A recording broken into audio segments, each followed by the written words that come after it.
The papers scattered across the mahogany desk like fallen leaves, each one bearing my name in formal black ink.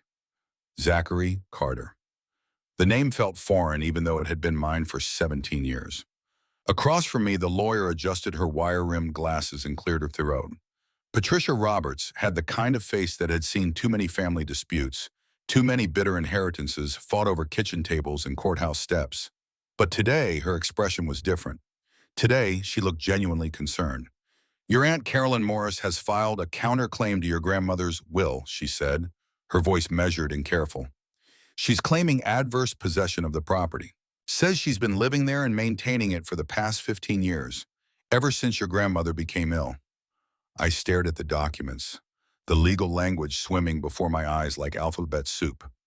500 acres. That's what the stranger had told me 3 months ago when he'd tracked me down at Riverside Children's Home. 500 acres of farmland in Nebraska, left to me by a grandmother I'd never known existed. A grandmother who had apparently been searching for me since the day my mother died. The irony wasn't lost on me. Here I was, 18 and 2 months, about to age out of the system with nothing but a duffel bag and a high school diploma, and suddenly I had more land than I knew what to do with. Except I might not actually have it at all. Before we see how this ends, tell us where you are watching from and hype this video in the comments. This story gets wild, and I need to know you are all as invested in this as I was that day sitting in that lawyer's office. But let me back up. Let me tell you how a kid who'd been bounced between foster homes and group facilities his entire life suddenly found himself in the middle of a family feud over property he'd never seen. It started on a Tuesday in March. I remember because Tuesdays were always the worst days at Riverside. That's when the social workers came for their weekly check-ins, clipboards in hand, asking the same questions they'd been asking for years. How are you adjusting? Do you feel safe? What are your plans after graduation? The questions always made my skin crawl because the answers never seemed to matter much. I was in the common room, supposedly doing homework, but actually staring out the window at the parking lot, when Timothy Torres, one of the staff members, found me. Tim was decent as far as group home supervisors went. He didn't talk down to us, didn't treat us like we were broken just because we'd ended up there. When he said there was someone here to see me, his voice had an edge to it I'd never heard before. The man waiting in the administrative office looked like he'd stepped out of a different century. Gray suit, polished shoes, briefcase that probably cost more than most people made in a month. He introduced himself as Ryan Gray, attorney at law, and said he'd been looking for me for quite some time. "Your grandmother, Virginia Harris, passed away 6 months ago," he said without preamble. "She left specific instructions that her estate be held in trust until you could be located and contacted." I must have looked as confused as I felt because he continued, his voice gentler now. "She never stopped looking for you, son. After your mother died, after you entered the system, she hired investigators. She wanted to make contact, but the state wouldn't allow it without proper documentation of your relationship. And by the time she could prove kinship, you'd been moved so many times the trail went cold." The room felt like it was tilting. I gripped the arms of the plastic chair and tried to process what he was telling me. I had a grandmother. She'd been looking for me. And she'd left me something in her will. 500 acres, he said, sliding a folder across the table. Farmland in Millfield, Nebraska. There's also a house, some outbuildings, equipment. She wanted you to have it all. I opened the folder with shaking hands. The first thing I saw was a photograph, black and white, of a woman standing in front of a farmhouse. She had my eyes, or maybe I had hers. The same stubborn chin, the same way of holding her shoulders like she was ready for whatever came next. On the back, someone had written in careful script, "Virginia Harris, 1962. There were other papers, property deeds, tax records, bank statements, numbers that didn't seem real.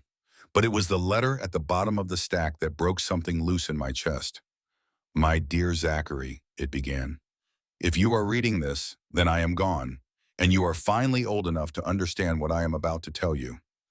Your mother was my daughter, though we had not spoken in many years before she died.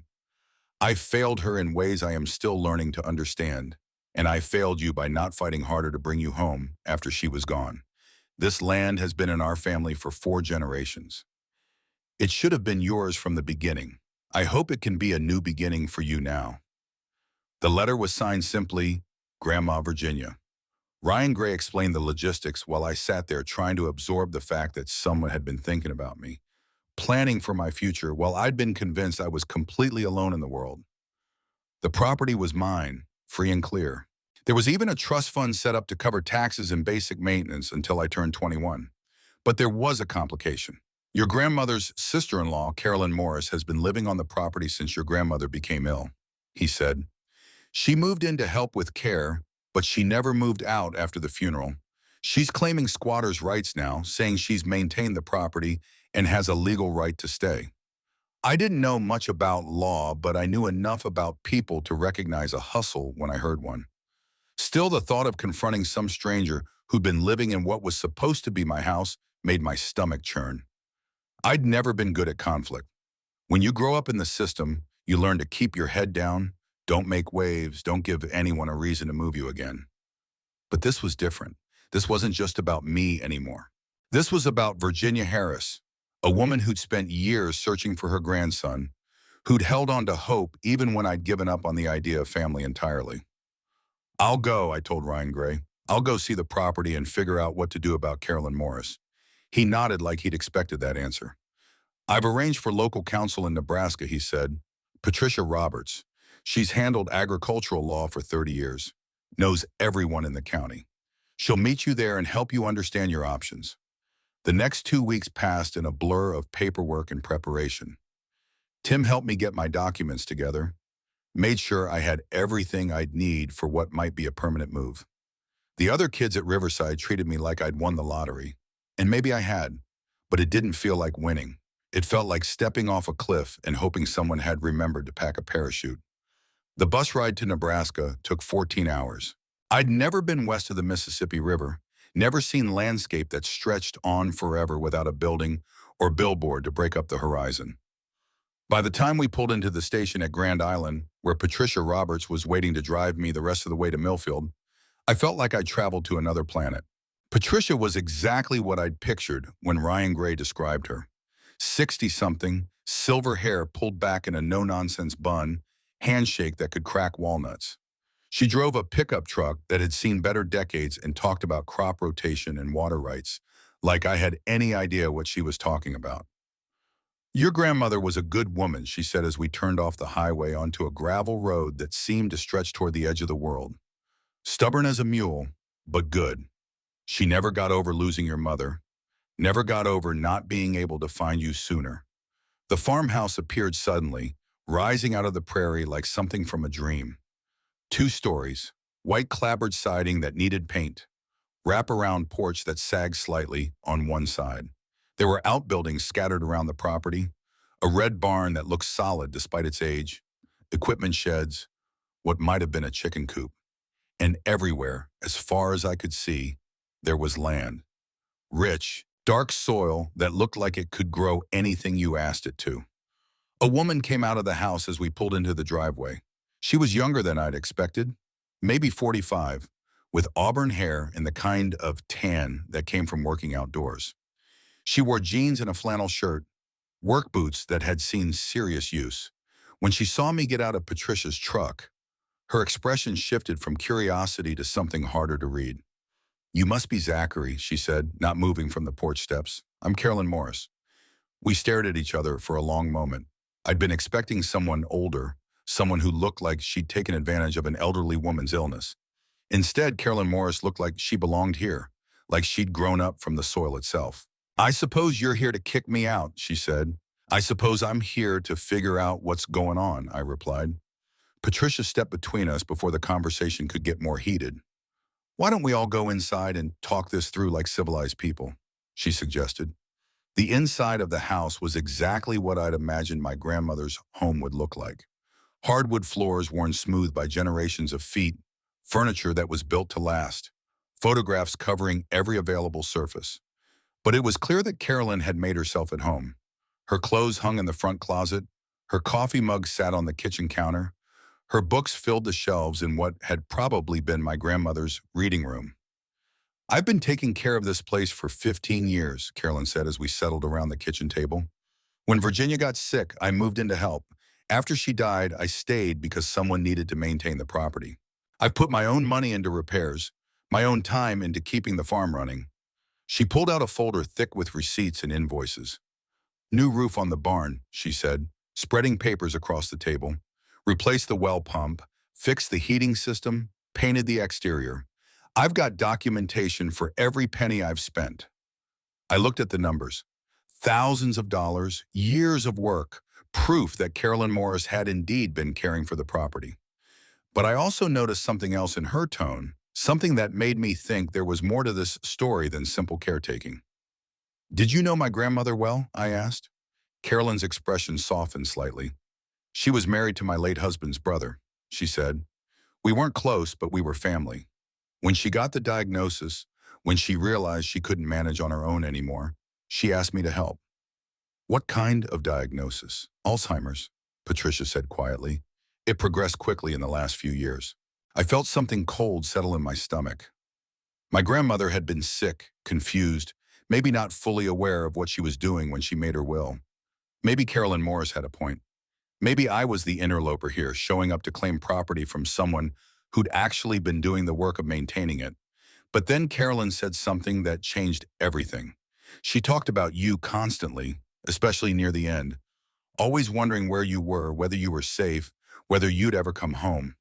It broke my heart, honestly. She'd forget my name, forget what year it was, but she never forgot that she had a grandson somewhere who needed to know he had family. That first night, Patricia drove me to a motel in town while Carolyn stayed at the farmhouse. I lay awake staring at the water-stained ceiling, trying to process everything I'd learned. I had a grandmother who'd loved me enough to leave me everything she owned. I had an aunt by marriage who'd spent 15 years caring for property that might not legally belong to her. And I had a choice to make that felt bigger than anything I'd ever faced. The next morning, Patricia picked me up early. "We're going to see Judge Sarah Jackson," she said. "She'll help us understand what our legal options are." Judge Jackson's office was in the county courthouse, a brick building that looked like it had been built around the same time as my grandmother's farmhouse. The judge herself was younger than I'd expected, maybe 50, with kind eyes and a direct manner that reminded me of Patricia. "This is an unusual situation," she said after reviewing the paperwork. "Normally, adverse possession requires 20 years of continuous occupation in Nebraska. Carolyn Morris has been there for 15. However, she has been paying taxes, making improvements, and maintaining the property with the apparent consent of the original owner." "So what does that mean for me?" I asked. "It means you have options," Judge Jackson said. "You can pursue eviction, which might be successful given that you're the legal heir and the 20-year requirement hasn't been met.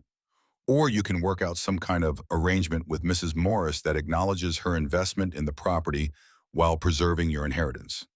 I spent the rest of that day driving around Millfield with Patricia, getting a feel for the town where my grandmother had lived her entire life. It was small, maybe 3,000 people, the kind of place where everyone knew everyone else's business. The main street had a diner, a hardware store, a bank that looked like it hadn't changed since the 1950s. At the diner, a place called Rosie's that served coffee strong enough to wake the dead, Patricia introduced me to what felt like half the town. Everyone had stories about Virginia Harris, how she'd donated land for the new school playground, how she'd organized food drives during the farm crisis in the 80s, how she'd never missed a funeral or a wedding or a high school graduation. "She was the kind of person who made this community work," said Jose Morris, no relation to Carolyn, despite the shared last name. Jose ran the hardware store and had known my grandmother for 40 years. When people needed help, Virginia was always the first to step up. But they had stories about Carolyn, too. How she'd moved back to Millfield after her husband died in Iraq. How she'd worked 2 jobs to support her kids while going to nursing school. How she dropped everything to care for Virginia when the diagnosis came. "She's good people," said Adam Flores, who farmed the land adjacent to what was now my property.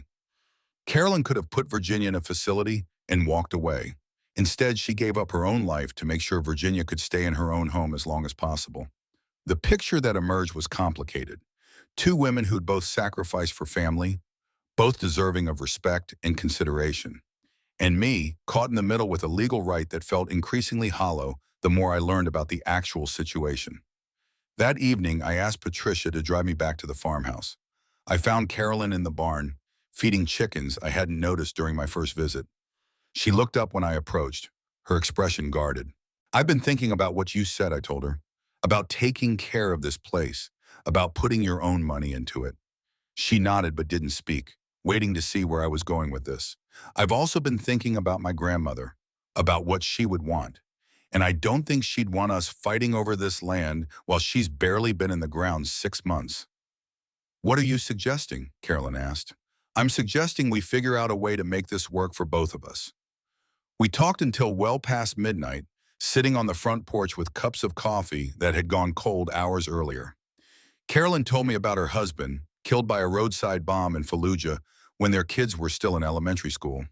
She told me about coming back to Millfield broken and lost, how Virginia had given her work and purpose when she needed it most.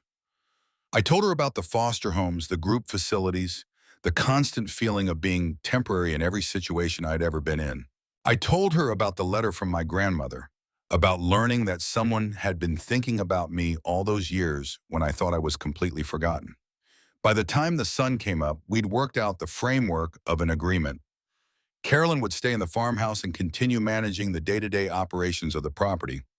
I would move into the smaller house on the back 40, a place that had been built for hired hands, but was plenty big enough for someone who'd been living in group facilities his entire life. We'd split the profits from farming operations, with her getting a larger share initially to compensate for the years of unpaid labor she'd already put in. It wasn't perfect, and it wasn't what either of us had originally wanted, but it felt like something my grandmother would have approved of. It felt like family. Patricia helped us draw up the legal documents, making sure everything was properly recorded and filed. Judge Jackson reviewed the agreement and pronounced it fair and reasonable. Ryan Gray, calling from his office back east, expressed surprise but approval at the resolution. "You could have fought this and probably won," he told me during one of our phone conversations. "The fact that you chose compromise over conflict says good things about your character. But it wasn't really about character. It was about understanding that sometimes the right thing to do isn't the thing that benefits you most. Sometimes the right thing is the thing that honors the people who came before you and the people who'll come after." Moving into the hired hands house felt like stepping into a life I'd never imagined for myself.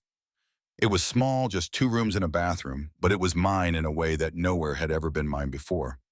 Carolyn helped me furnish it with things from the main house, pieces that Virginia had collected over the years, but weren't being used. The first few weeks were an adjustment for both of us. I'd never lived anywhere rural, never been responsible for land or animals or equipment. Carolyn had to teach me everything from how to check fence lines to how to read weather patterns. I was a quick learner, but there were days when I felt completely overwhelmed by how much I didn't know. The physical work was harder than anything I'd ever done, but it was also satisfying in a way that surprised me. When you spend your childhood being shuffled from place to place, never quite belonging anywhere, there's something powerful about putting your hands in soil and knowing that what you plant will still be there next season. Carolyn turned out to be a patient teacher, even when I made mistakes that probably cost us time and money. When I accidentally left a gate open and half the cattle ended up in the neighbor's cornfield, she just sighed and helped me round them up. When I forgot to check the irrigation system and nearly flooded the south pasture, she showed me how to fix the problem and made sure I understood why it mattered. But the real education came in the evenings when we'd sit on one of the porches and she'd tell me stories about Virginia, about the family I'd never known I had. My grandmother had been married young, widowed early, left to run the farm alone when most women of her generation were expected to remarry or sell out. She'd been stubborn, independent, fiercely protective of the land that had been in her family for generations. "She never forgave herself for the fight with your mother," Carolyn told me one evening as we watched the sun set over the wheat fields. "They were so much alike, both strong-willed, both convinced they knew what was best. When your mother wanted to move to the city, wanted to leave farming behind, Virginia saw it as a betrayal of everything the family stood for." "What was the fight about?" I asked. "Your father," Carolyn said simply. "Virginia didn't approve of him, thought he was irresponsible, thought he'd take your mother away from everything that mattered. She was right about him being irresponsible, but wrong about everything else. Your mother loved this place, loved the land, but she loved him more. I'd never known much about my father.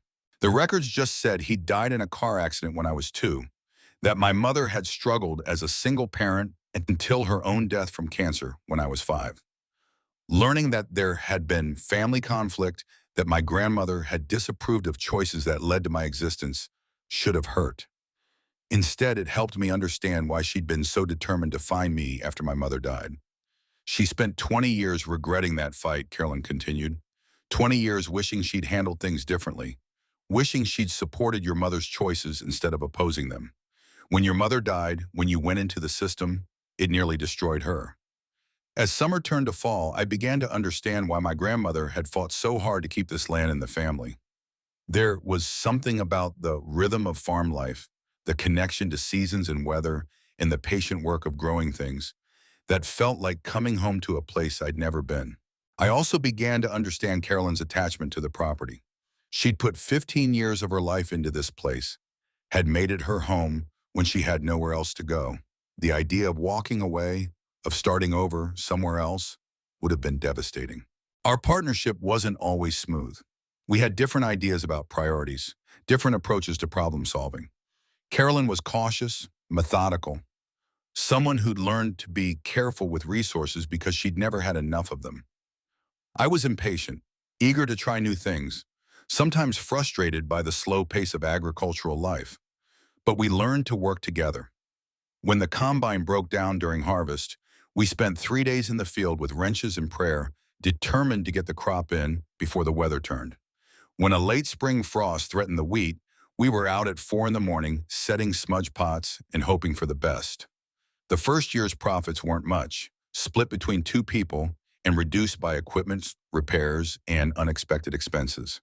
But they were honest profits, earned through work that felt meaningful in a way that nothing in my previous life had felt meaningful. More importantly, I was learning what it meant to be part of a community. The neighbors who'd helped round up our escaped cattle became friends who'd stop by for coffee and conversation. The feed store owner who'd extended credit when money was tight became someone I could count on for advice and support. The diner where I'd first met half the town became a place where people knew my name and my order. For someone who'd spent his entire life being temporary, the feeling of belonging somewhere was almost overwhelming.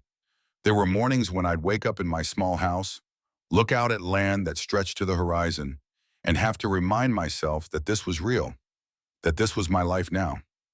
But the real transformation came the day I found the ball of letters in the attic of the main house. Carolyn and I were cleaning out storage areas, trying to organize decades of accumulated belongings, when we discovered a cardboard box labeled in my grandmother's careful handwriting. For Zachary. Inside were letters she'd written but never sent. Dozens of them, dating back to the year after my mother died. Birthday letters, Christmas letters, letters marking milestones she'd imagined I might be reaching. Letters full of stories about the farm, about family history, about hopes for the future. Reading those letters was like having a conversation with a ghost, like getting to know the grandmother I'd never had the chance to meet.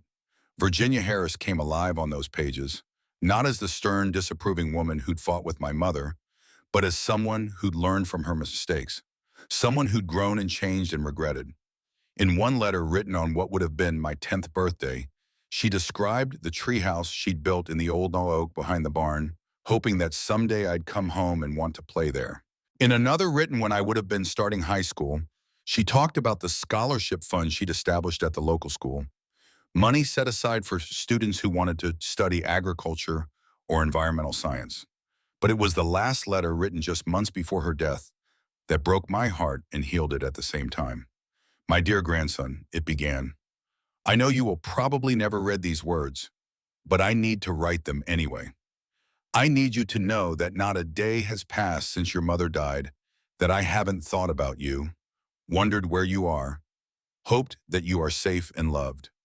I made terrible mistakes with your mother, mistakes that cost me the chance to know you as you were growing up. I cannot change the past, but I can try to build a bridge to the future. This land has been in our family for 4 generations. It should have been yours from the beginning. I hope that when you finally come home, you will understand that every acre, every building, every fence post was maintained with love for a grandson I never stopped believing I would find. The letter was signed with shaking handwriting. All my love, Grandma Virginia. That night, I sat on the porch of my small house and cried for the first time since I was a child. I cried for the grandmother I'd never known, for the years we'd lost, for the love that had been waiting for me all along. But I also cried with gratitude for the gifts she'd given me, for the home she'd preserved, for the family she'd helped me find. Because that's what Carolyn had become, what the whole community of Millfield had become, family. Not the kind you're born into, but the kind you choose, the kind that chooses you back when you need it most. The next morning, I asked Carolyn if she wanted to make our partnership official. Not just a legal agreement about property management, but something more permanent. I wanted to adopt her kids as my siblings, wanted to make sure that if anything happened to me, the land would stay in the family we'd created together. She cried too, standing there in the kitchen where my grandmother had made coffee every morning for 70 years. Yes, she said, Virginia would have loved that. 2 years later, I stood in the same spot where I'd first seen the farmhouse. But everything was different. The house had a fresh coat of paint. The barn had a new roof. The fields were green with the promise of another good harvest. Carolyn's kids, now officially my adopted siblings, were home from college for the summer, full of ideas about sustainable farming and renewable energy and ways to honor the past while building for the future. The legal battles were long over. Judge Jackson had approved our family arrangement.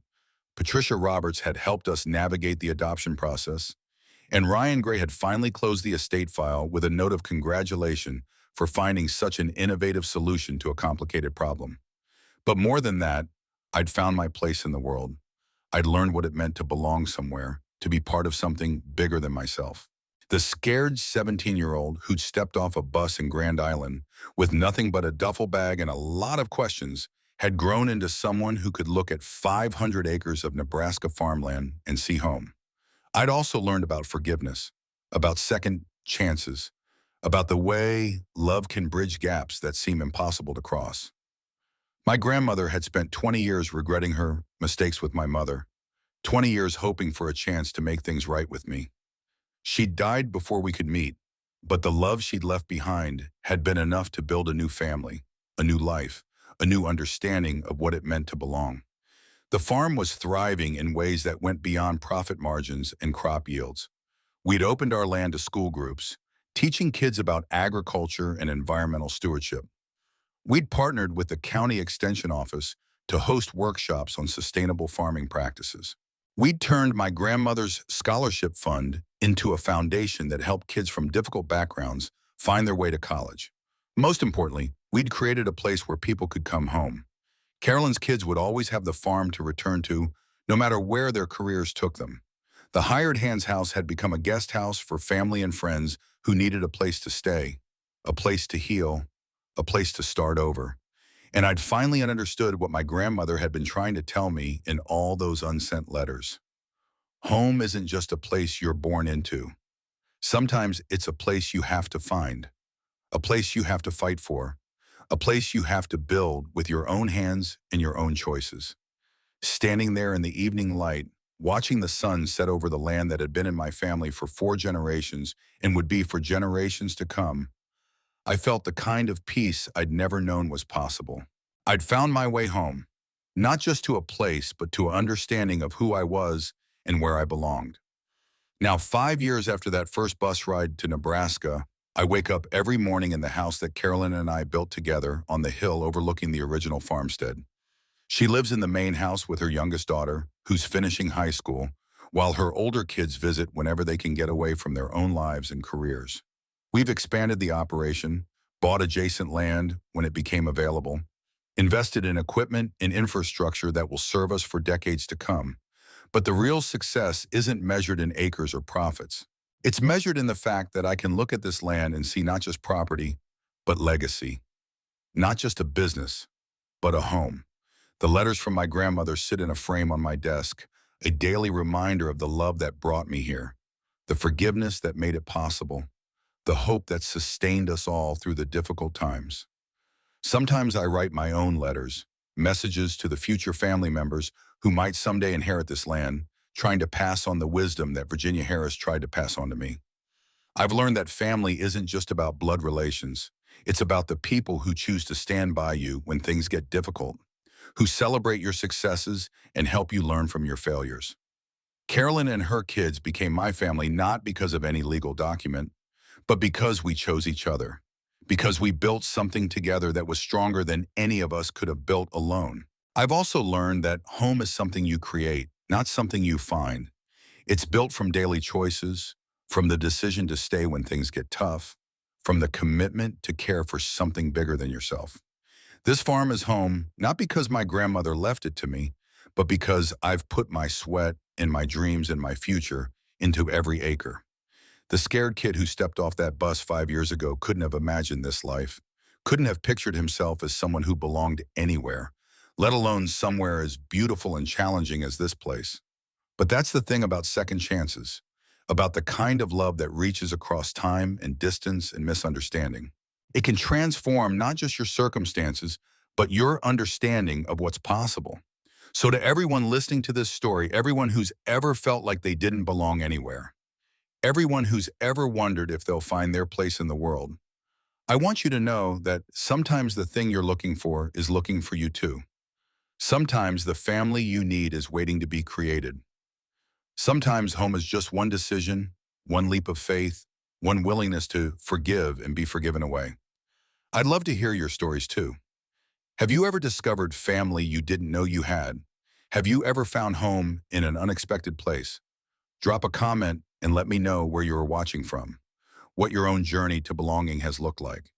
Hit that subscribe button if this story resonated with you, and share it with anyone who might need to hear that they're not as alone as they think they are. Because here's what I know for sure after 5 years of waking up on this land that my grandmother preserved for me.